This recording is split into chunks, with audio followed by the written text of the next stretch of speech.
ನಮ್ಮ ದೇವರು ಕರ್ತನಾದ ಯೇಸು ಕ್ರಿಸ್ತನ ನಾಮದಲ್ಲಿ ಅನುದಿನದ ಆಹಾರ ಪ್ರಿಯರಿಗೆ ಪ್ರೀತಿಯ ಶುಭಾಶಯಗಳು.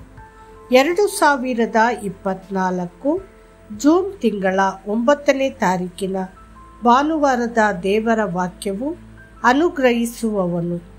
ನೀವು ವ್ಯವಸಾಯ ಮಾಡದೆ ಬೆಳೆದಿರುವ ಭೂಮಿಯನ್ನು ನಿಮಗೆ ಕೊಟ್ಟೆನು. ನೀವು ಕಟ್ಟದೇ ಇರುವ ಪಟ್ಟಣಗಳಲ್ಲಿ ನೀವು ವಾಸಿಸುತ್ತೀರಿ. ನೀವು ನೆಟ್ಟು ಬೆಳೆಸದೇ ಇರುವ ದ್ರಾಕ್ಷೆ, ಎಣ್ಣೆ ಮರ ಇವುಗಳ ತೋಟಗಳನ್ನು ಅನುಭವಿಸುತ್ತಿದ್ದೀರಿ ಎಂಬುದೇ. ಯೆಹೋಶುವ 24:13.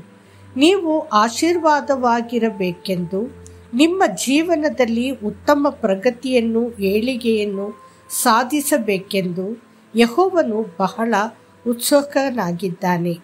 ಕರ್ತನು ಇಸ್ರಾಯೇಲರನ್ನು ಈಜಿಪ್ಟಿನ ಬಂಧನದಿಂದ ಬಿಡುಗಡೆ ಮಾಡಲು ಬಯಸಿದನು. ಅವರಿಗೆ ಕಾನಾನ್ ದೇಶವನ್ನು ಕೊಡಲು ಅವನು ತುಂಬ ಉತ್ಸುಕನಾಗಿದ್ದನು ಮತ್ತು ಹಾಲು ಮತ್ತು ಜೇನು ತುಪ್ಪದಿಂದ ಹರಿಯುವ ದೇಶವನ್ನು ಕೊಡಲು ಬಯಸಿದನು. ಇಸ್ರಾಯೇಲರು ಇದನ್ನು ನಿರೀಕ್ಷಿಸಿರಲಿಲ್ಲ. ಈಜಿಪ್ಟಿನ ಕ್ರೂರ ಕಾರ್ಯನಿರ್ವಾಹಕರಿಂದ ಹೇಗಾದರೂ ಬಿಡುಗಡೆ ಮಾಡಬೇಕೆಂದು ಅವರು ಕರ್ತನಿಗೆ ಮೊರೆಯಿಟ್ಟರು. ಅದು ಅವರಿಗೆ ಸಾಕಾಗಿತ್ತು. ಅವರಿಗೆ ಕಾನಾನ್ ದೇಶವನ್ನು ವಾಗ್ದಾನ ಮಾಡಲಾಗಿದೆ ಎಂದು ಅವರಿಗೆ ತಿಳಿದಿರಲಿಲ್ಲ. ಆ ದೇಶದ ವಿಷಯದಲ್ಲಿ ಕರ್ತನು ತನ್ನ ಪೂರ್ವಜರೊಂದಿಗೆ ಮಾಡಿದ ಒಡಂಬಡಿಕೆಯನ್ನು ಅವರಿಗೆ ತಿಳಿದಿರಲಿಲ್ಲ. ಅದಕ್ಕೆ ಅವರು ದಾರಿಯುದ್ದಕ್ಕೂ ಗೊಣಗುತ್ತಿದ್ದರು. ಆದರೆ ದೇವರು ಅವರಿಗೆ ಹಾಲು ಮತ್ತು ಜೇನು ಹರಿಯುವ ಕಾನಾನನ್ನು ಕೊಟ್ಟನು. ಅವರು ದುಡಿಯದ ಭೂಮಿಯನ್ನು ಅವರಿಗೆ ನೀಡಲಾಯಿತು. ಅವರು ನಿರ್ಮಿಸದ ನಗರದಲ್ಲಿ ಮತ್ತು ಮನೆಗಳಲ್ಲಿ ವಾಸಿಸುತ್ತಿದ್ದರು.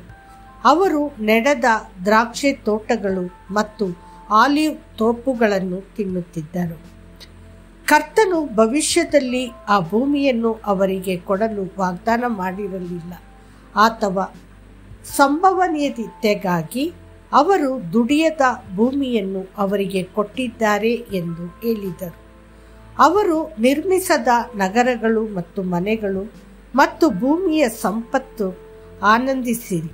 ಹೌದು, ನಮ್ಮ ಪ್ರೀತಿಯ ಕರ್ತನು ನೀವು ಉದಾತ್ತವಾಗಬೇಕೆಂದು ಮತ್ತು ಆಶೀರ್ವಾದವಾಗಿರಬೇಕೆಂದು ಬಯಸುತ್ತಾನೆ. ನನ್ನ ತಂದೆ ಅಮೆರಿಕಕ್ಕೆ ಹೋದಾಗಲೆಲ್ಲ ಅವರ ಗೆಳೆಯರೊಬ್ಬರು ತುಂಬ ಉಪಯುಕ್ತವಾದ ಮತ್ತು ದುಬಾರಿ ಪುಸ್ತಕಗಳನ್ನು ಖರೀದಿಸಿ ಅವರಿಗೆ ಉಡುಗೊರೆಯಾಗಿ ನೀಡುತ್ತಿದ್ದರು. ಇದು ಕೇವಲ 1 ಅಥವಾ 2 ಬಾರಿಯಲ್ಲ, ಆದರೆ ಅವರು ಅಲ್ಲಿಗೆ ಹೋದ ಪ್ರತಿಯೊಂದು ಸಂದರ್ಭದಲ್ಲೂ ಸಂಭವಿಸಿತು. ಅವರು ಇಷ್ಟು ಖರೀದಿಸುತ್ತಾರೆ ಎಂದು ನಾನು ನಿರೀಕ್ಷಿಸಿರಲಿಲ್ಲ ಎಂದು ನನ್ನ ತಂದೆ ಆಗಾಗ ಸಂತೋಷದಿಂದ ನೆನಪಿಸಿಕೊಳ್ಳುತ್ತಿದ್ದರು. ನಮ್ಮ ಕರ್ತನು ಸಹ ನಾವು ಊಹಿಸಲು ಅಥವಾ ಪ್ರಾರ್ಥಿಸುವುದಕ್ಕಿಂತ ಹೆಚ್ಚು ಹೇರಳವಾಗಿ ಆಶೀರ್ವದಿಸುತ್ತಾನೆ. ಸತ್ಯವೇದವು ಹೇಳುತ್ತದೆ, ನನ್ನ ದೇವರು ಕ್ರಿಸ್ತ ಯೇಸುವಿನ ಮೂಲಕ ತನ್ನ ಪ್ರಭಾವದ ಐಶ್ವರ್ಯಕ್ಕೆ ತಕ್ಕ ಹಾಗೆ ನಿಮ್ಮ ಪ್ರತಿಯೊಂದು ಕೊರತೆಯನ್ನು ನೀಗಿಸುವನು. ಫಿಲಿಪ್ಪಿಯರಿಗೆ 4:19. ಈ ವಾಕ್ಯವು ದೇವರ ಮಹಿಮೆಯ ಸಂಪತ್ತಿನ ಬಗ್ಗೆ ಹೇಳುತ್ತದೆ. ಆತನು ಮಹಿಮೆಯಲ್ಲಿ ಮಾತ್ರವಲ್ಲ, ಕರುಣೆಯಲ್ಲಿಯೂ ಶ್ರೀಮಂತನಾಗಿದ್ದಾನೆ, ಕೃಪೆಯಲ್ಲಿ ಶ್ರೀಮಂತನಾಗಿರುತ್ತಾನೆ, ಜ್ಞಾನದಲ್ಲಿ ಶ್ರೀಮಂತನಾಗಿರುತ್ತಾನೆ ಮತ್ತು ಆತ್ಮದ ವರಗಳಲ್ಲಿ ಶ್ರೀಮಂತನಾಗಿರುತ್ತಾನೆ. ಆತನು ಈ ಲೋಕಕ್ಕೆ ಮತ್ತು ಶಾಶ್ವತವಾಗಿ ಎಲ್ಲ ಸಂಪತ್ತನ್ನು ಹೊಂದಿದ್ದಾನೆ. ನೀವು ರಾಜಾದಿರಾಜನ ಮಕ್ಕಳು ಮತ್ತು ಕರ್ತಾದಿಕರ್ತನು. ನೀವು ಕ್ರಿಸ್ತ ಯೇಸುವಿನಲ್ಲಿ ಶ್ರೀಮಂತರು. ನೀವು ಶ್ರೀಮಂತರಾಗಬೇಕೆಂದು ಅವನು ಬಡವನಾದನು.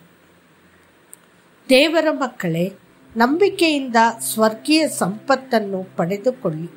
ನಿಮ್ಮ ಪ್ರಸ್ತುತ ಪರಿಸ್ಥಿತಿಗಿಂತ 1000 ಪಟ್ಟು ಹೆಚ್ಚು ಕರ್ತನು ನಿಮ್ಮನ್ನು ಆಶೀರ್ವದಿಸುತ್ತಾನೆ. ನೆನಪಿಡಿ, ನಮ್ಮ ಕರ್ತನಾದ ಯೇಸು ಕ್ರಿಸ್ತನ ಕೃಪೆಯು ನಿಮಗೆ ಗೊತ್ತಾಗಿದೆಯಲ್ಲ.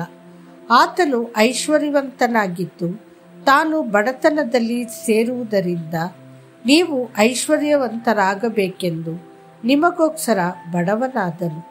2 ಕೊರಿಂಥದವರಿಗೆ 8:9. ಕರ್ತನು ನಿಮ್ಮನ್ನು ಆಶೀರ್ವದಿಸಲಿ. ಆಮೇನ್.